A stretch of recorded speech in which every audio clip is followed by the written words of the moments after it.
Another Moment with Bob, brought to you by your friends at Offshore Drilling. Tonight's moment is entitled Lost Horizon. Hey, Mike. A few weeks ago, a friend of mine who lives in the middle of goddamn nowhere, California, emailed me about a book he had picked up at a used bookstore. He liked it and suggested I get a copy. The title is The Origin of Consciousness in the Breakdown of the Bicameral Mind by Julian Jaynes. I emailed back and told him I bought that book 27 years ago. But before I read it, I loaned it to a guy. Now, at the time, 27 years ago, we were getting ready to move to Hawaii to open a coffee shop. And in the packing and moving hysteria, I forgot all about it. The guy I lent it to never returned it, and since he died a couple of years ago, I don't think it's coming back anytime soon. I didn't want to prowl through used bookstores. I didn't want to give Jeff fucking Bezos another fucking dime, so I picked up the ebook from Barnes & Noble for $9.99. To sum up the author's premise, quote, human consciousness did not begin far back in animal evolution, but instead is a learned process that came about only 3,000 years ago and is still developing, end quote. As my friend wrote, quote, the idea is still interesting and the book is thought-provoking, although it's filled with lots of speculations and postulates that can never be verified, end quote. I found the book wasn't so much thought-provoking as it was argument-making. Now, I think the author's premise is generally true, but I'm not writing to argue in support of the book. If anybody wants to read it and then argue about it, go ahead. Just get your copy from a library, a used bookstore, or Barnes & Noble's website. Whatever you do, do not give Jeff fucking Bezos another fucking dime. The author, Julian Jaynes, died in 1997, so he doesn't care one way or another. What interested me was the idea that human consciousness is a learned process that is still developing, still evolving, which means there must be some sort of continuum or bell curve of consciousness. On the skinny end on the left over there, you'll find dim bulbs and dumbasses who are barely aware of the room temperature. And then in the big bulge in the middle, you'll find just about everybody. And on the skinny end on the right, you'll find the folks who possess the most evolved human consciousness. People like Swami Bananananda, Soupy Sales, and Pinky Lee. But here's something no one can argue about. Consciousness is the prerequisite for thought. You have to be able to think in order to have a thought. Captain Obvious strikes again. When Hannah Arendt wrote Eichmann in Jerusalem, she described Adolf Eichmann as a thoughtless man. She didn't mean he was rude. She meant he was devoid of thought. Quoting from Wikipedia, quote, Arendt's book introduced the expression and concept of the banality of evil. Her thesis is that Eichmann was actually not a fanatic or a sociopath, but instead an extremely average and mundane person who relied on cliché defenses rather than thinking for himself, end quote. Eichmann was a true dumbass. In his memoir, written while awaiting trial, he would contradict himself within a paragraph. He couldn't even get through 4 or 5 sentences without tripping over his own brain. On the consciousness bell curve, he would be way over on the skinny end to the left. Now, if you'll excuse me, I'm going to start making shit up. I say consciousness isn't a steady state. I think people can fall in and out of consciousness. And when enough people, say about a third of the country, fall out of consciousness and become thoughtless, whoopsie-daisy, it's springtime for Hitler. The Milgram experiments back in July of 1961, 3 months after the start of the Eichmann trial in Jerusalem, are great examples of people turning their consciousness off because an authority figure, in that case a man in a white lab coat, told them to continue giving electric shocks to an unresponsive subject. In Milgram's first set of experiments, 65% of the participants administered the final massive 450-volt shock. They were just following orders. Hannah Arendt showed that Eichmann wasn't a monster. He was just an example of the banality of evil. And Stanley Milgram proved that there were tens of millions of potential Eichmanns everywhere just waiting to be told what to do.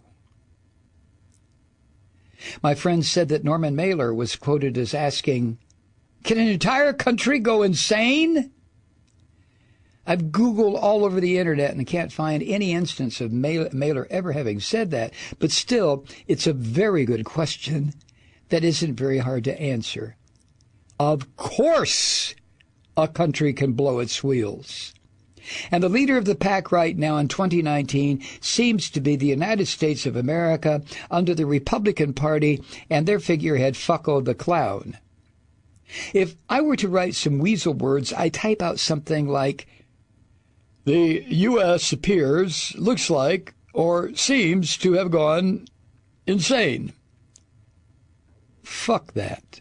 The U.S. is insane. Period. I'm not saying the majority of the population has gone bull-goose loony, but enough of them have. About a third of the people have blown their wheels and driven the whole goddamn place over a crazy cliff. That's 1 out of 3, friends and neighbors. 1 out of 3. Now, how's this for crazy?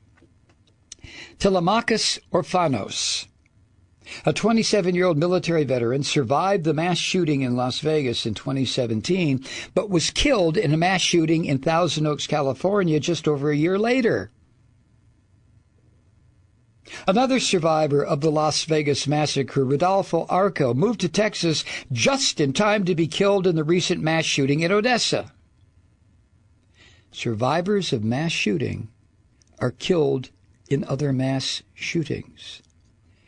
How insanely fucked up is that? These stories are horrible, but they're just the tip of the iceberg of symptoms of nationwide insanity.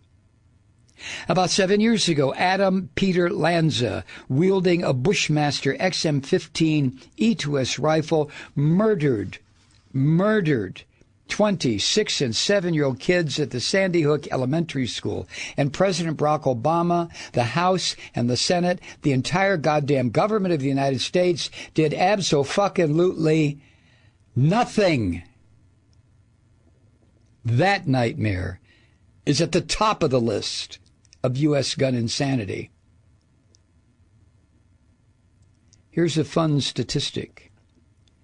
When we leave Vancouver, British Columbia, and drive across the border into the U.S., our chances of being shot up go up about 500%. I don't want to talk about guns anymore, or the kids held in concentration camps, or Fucko the Clown, or any of the other zany hijinks the U.S. is up to. I'm done. If I still lived in the U.S., I think I'd take a long chair over to the nearest ICE headquarters and sit in it, holding up a sign that said, "Fuck these people!" I would do that every day, and maybe someday 1 million people with their own lawn chairs and signs would show up. As Mario Savio said 55 years ago, quote, "There is a time when the operation of the machine becomes so odious, makes you so sick at heart, that you can't take part. You can't even passively take part. And you've got to put your bodies upon the gears and upon the wheels, upon the levers, upon all the apparatus, and you've got to make it stop. And you've got to indicate to the people who run it, to the people who own it, that unless you're free, the machine will be prevented from working at all."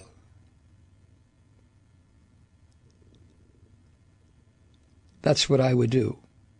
I don't know what would happen, but I have no idea what it would be like to not do it. But I don't live in the U.S. anymore. My wife and I thought it would be a good idea if our son spent the rest of his childhood and then grew up in a country that hadn't gone fucking nuts. We moved up here in August 2011. There are many ways to immigrate to Canada. The easiest for us was to have my wife go back to university and get a graduate degree. Her student visa covered our whole family. The student visa turned into a work permit, and eventually we became permanent residents in July 2016. On September 5th, 2019, we became Canadian citizens. It took 8 years, 14 days, and about $12,000 for the three of us to become Canadian citizens. The best money we have spent ever. But I'm still an American. Reading current events from the U.S. still can make my brain bleed. But I can walk outside and find myself in beautiful British Columbia. This October, we will be able to vote in the Canadian federal elections. We won't be bystanders anymore. For everyone still abiding in the U.S., if y'all don't take down Fucko the Clown, Republicans, and the donor class next year, how many of you will have to flee from the insanity of the millions of the unconscious who dream nightmares in red, white, and blue? After taking the oath of citizenship, we received a certificate of Canadian citizenship and this letter from the Prime Minister. It's a list of virtues and ideals that we have witnessed in practice up here, which one by one the United States has turned its back on. What follows is the letter from Trudeau.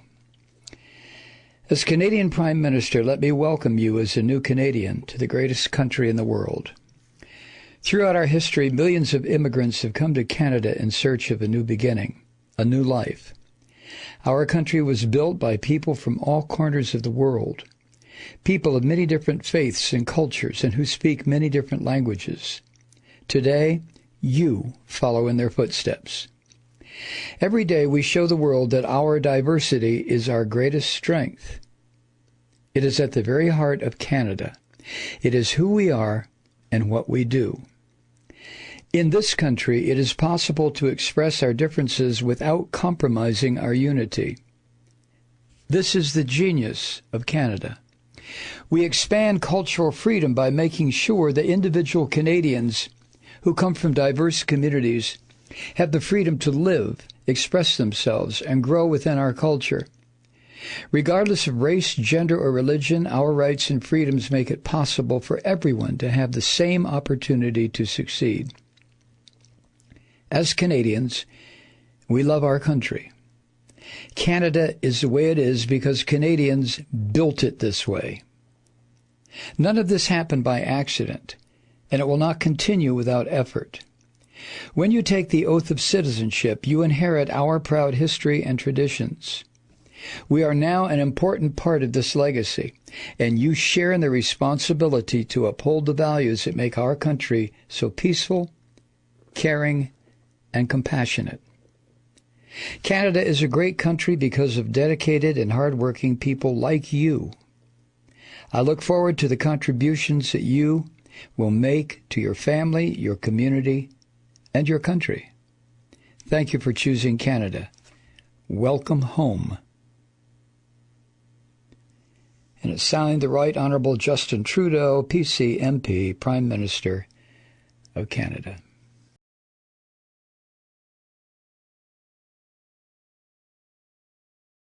Regards from up here, Bob.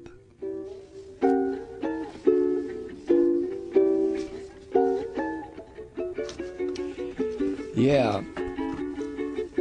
Another Moment with Bob, brought to you by your friends at Offshore Drilling. There was a P.S. And so ends the expat chapters of Moments with Bob. Stay tuned for upcoming Canadian election news. And if I know Bob Alexander, and I do know Bob Alexander, you and I are going to learn more about Canadian politics than we ever thought we would.